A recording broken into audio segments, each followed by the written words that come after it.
Tous les chiens peuvent mordre. Petits comme grands, toutes les races confondues, tous les chiens peuvent mordre.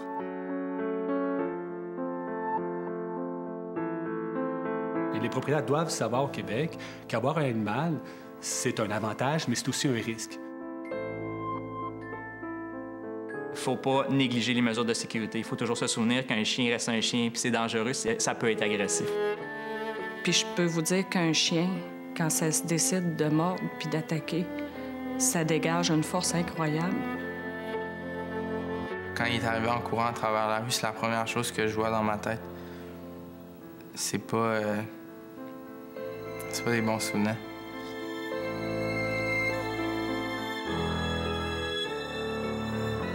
On cherchait pas de trouble nulle part, puis on faisait nos petites affaires. Puis là, comme ça, un chien qui arrive de nulle part, mort Maxime. Aussitôt que je vais voir un chien, ça me revient en tête. Dans le coin, quand ça s'est su que Jonathan s'était fait mordre, les voisins avaient peur. Le chien a arraché ma joue. Ma joue est tombée par terre. Ma mère, elle a dit « La joue! » Ouais, ça a été comme ça, là. Un chien, là.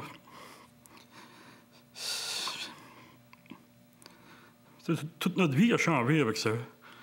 Cet animal-là.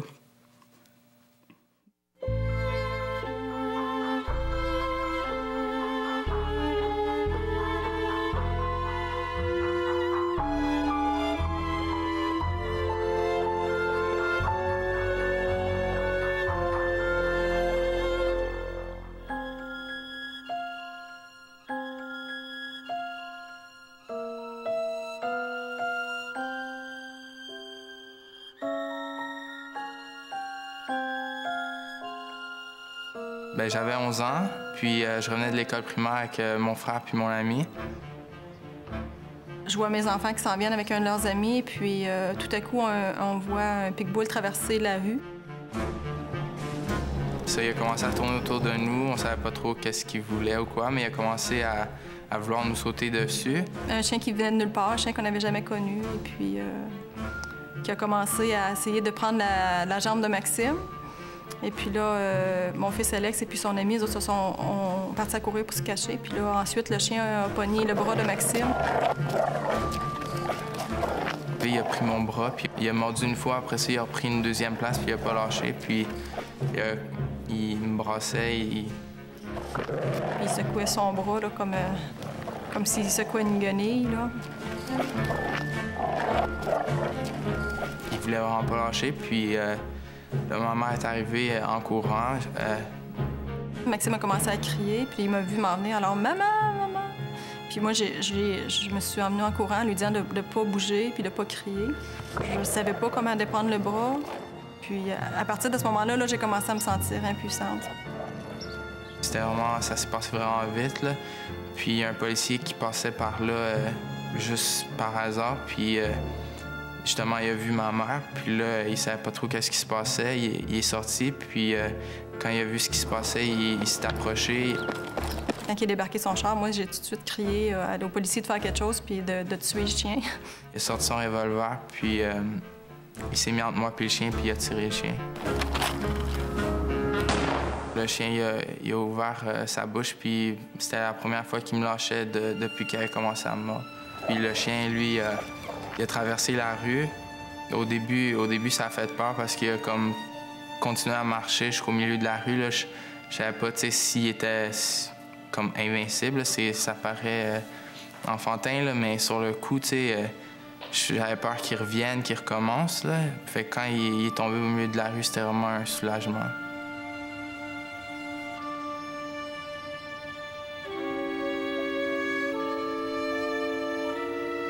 J'avais l'os brisé, j'avais plusieurs plaies sur tout mon bras gauche. Puis ma main, tous mes doigts, à l'intérieur de mes doigts étaient tous déchirés. Là.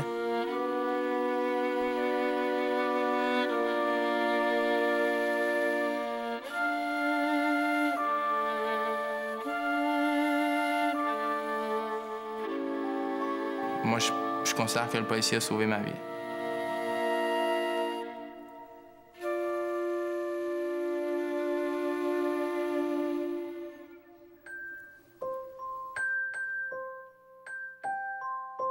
Souvent, on est porté à publiciser les cas qui sont vraiment spectaculaires, hein, les grosses morsures qui ont causé des dommages sévères.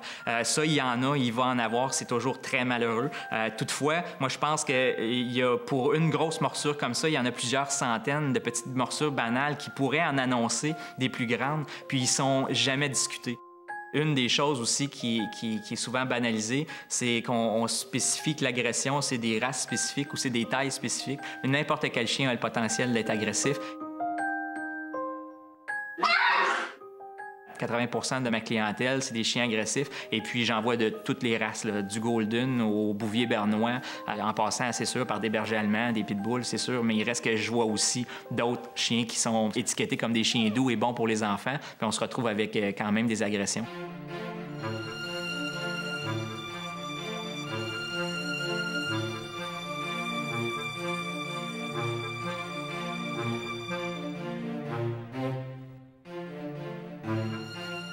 Ça ne doit pas arriver, des choses comme ça. Nos enfants, on les protège, puis ça se fait à l'extérieur, ça se fait chez le voisin, ça se fait... on n'a rien pour ça, on peut pas rien faire. Comme à l'habitude, à l'heure du souper, il me demandait toujours la permission d'aller chez son ami, puis j'ai dit pas de problème, à tous les jours, il faisait ça. Quand le gardien a ouvert la porte, le chien est parti à courir, puis il m'a sauté dans la figure, en fait. Il a rentré sa mâchoire en dessous de mon menton. Puis les dents du bas en dessous de mon menton, puis l'autre est allé chercher juste en dessous de l'œil. Puis sur le coup, je me rendais pas compte de ce qui se passait. Puis c'est quand je me suis mis la main au visage, puis que j'ai regardé ma main par la suite, que c'était plein de sang. Là, j'ai commencé à pleurer, puis le gardien, il m'a pris dans ses bras. Puis il m'a amené chez moi. Ça sonnait à la porte, c'est le gardien que je connaissais pas, que je voyais pour la première fois, qui est arrivé avec Jonathan dans ses bras. Puis là, il y avait le visage en sang. Il dit, le chien, il a sauté dans le visage. Ça se pouvait pas, le chien le connaissait. Voyons donc, qu'est-ce qui est arrivé pour que le chien ait cette réaction-là?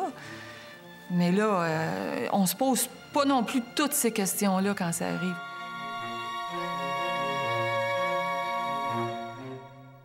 Je l'ai pris, puis je l'ai emmené à l'hôpital. Ça a été ma première réaction. Je suis rentré en salle d'opération. J'ai eu 10 points de suture en dessous de l'œil, puis en dessous du nez. Ce qui aurait pu être pire, c'est qu'il touche l'œil. Il était juste en dessous de l'œil, donc s'il avait mordu juste un peu plus haut, il partait avec l'œil. Là, tu recommences à vivre, puis t'as juste un œil, ça aurait pu être encore pire. Mais si le chien continue à t'attaquer, moi, je peux pas rien faire. Là, à 6 ans, ça aurait pu être encore pire.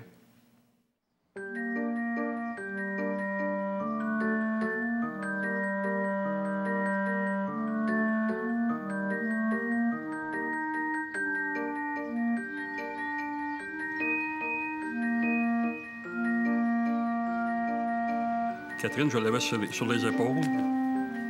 Puis il y avait un chien, c'est un char-char. Puis ce chien-là était passé une partie de l'après-midi près de nous autres, à s'amuser, même avec les petits-enfants. J'étais sur les épaules à mon père. Il m'a mis à terre. Moi, je suis partie en courant. Je l'ai pris dans mes bras. Mais lui, il a vraiment... il n'a pas aimé ça du tout. Là. Il m'a ramassé la joue.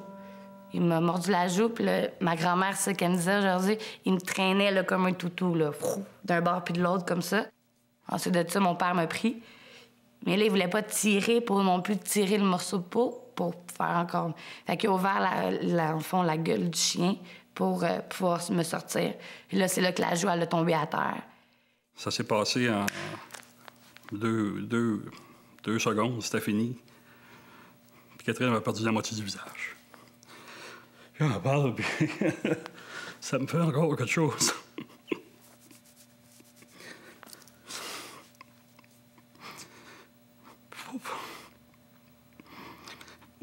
Faut pas que ça arrive à d'autres enfants comme ça.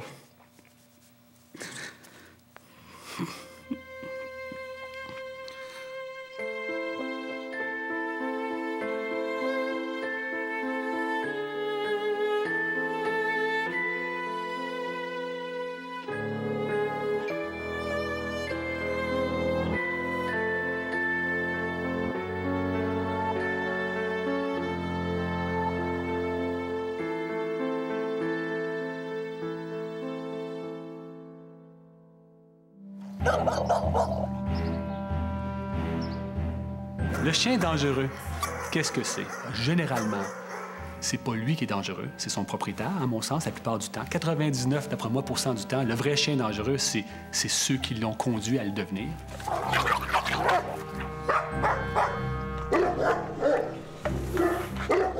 Mais les propriétaires, moi, je trouve ça vraiment... Il y en a qui sont insouciants, ils achètent un chien comme s'ils pensaient que c'est un toutou, puis tout ça, ils le lèvent pas, ils le laissent dehors. Je trouve que c'est l'insouciance. Il y a des gens qui sont pas capables de juger de la dangerosité de leur animal. Ils la jugent de façon beaucoup plus faible qu'elle l'est réellement. Il y a des gens qui, eux, ne veulent même pas le voir. C'est « Non, non, mon chien est parfait, il n'y a pas de problème. » Puis là, à ce moment-là, on se met définitivement à risque. Cet après-midi-là, les personnes à côté de nous autres nous disaient « Ah, inquiétez-vous pas, il n'est pas mauvais. » Mais ils ne connaissaient même pas leur chien. C'était un chien qui leur avait été donné. Le monsieur, c'est ça qu'il a dit. Il a dit « Ouais, mon chien, il est gentil. Il est gentil, il est pas méchant, mon chien. » C'est ça qu'il avait dit. Par contre, il y a 1 mois, ton chien, il avait mordu déjà quelqu'un. Ils l'ont eu adulte, puis il passait son temps à dire aux gens qu'il était pas mauvais, tu sais. Le petit 2 secondes qui a dit « Oui, mon chien, là, c'est un bon chien. » Mais le petit 2 secondes, moi, là, à me faire mordre, là, mais ça l'a changé toute ma vie au complet.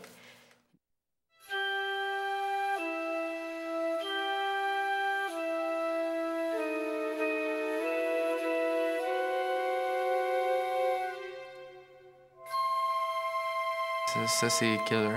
C'est le chien qui m'a attaqué. Bien, ça confirme tout, hein, Killer. Killer. Un chien qui s'appelle Killer, un chien agressif qui s'appelle Killer. C'est un chien qu'on n'avait jamais vu, et puis par la suite, j'ai su que le chien s'était sauvé de la clôture chez eux. C'est la clôture qui s'est supposément ouverte, mais la clôture, tu sais, moi j'ai un pitbull qui est agressif dans ma cour. Je vais m'organiser pour que la clôture soit pas facile à ouvrir. Là. Ça, c'est la négligence, là. Quand tout ça s'est arrivé, là, le maître n'était pas là, là. Le maître est arrivé quand le chien était déjà abattu. Il y avait déjà les ambulances, il y avait déjà un périmètre de sécurité d'établi. Là. Il y avait plein de policiers, plein de caméras déjà. C'est lui le propriétaire du chien, là. Tu vois, lui à ce moment-là, je pense qu'il disait « Hey, là, il envoie chier un peu tout le monde. » Puis après avoir vu le maître, j'ai compris, tu sais, que c'était pas pour rien que le chien s'appelait comme ça. Là. Ça montre que, tu sais, il voulait pas un chien pour jouer avec ses enfants. Là. Imaginons-nous un instant là, que vous pensez que c'est drôle d'appeler son chien Killer. Killer de quoi? C'est sûr que comme avocat, ça me donne une indication très claire sur le fait que ces gens-là n'ont aucune conscience, ceux qui sont propriétaires des animaux, aucune conscience que l'animal est en soi peut poser un danger, n'ont aucune conscience non plus du respect de la vie d'autrui. Aucun crise de rapport, le chien il est dans la côte, il s'est poussé, il est vacciné tout.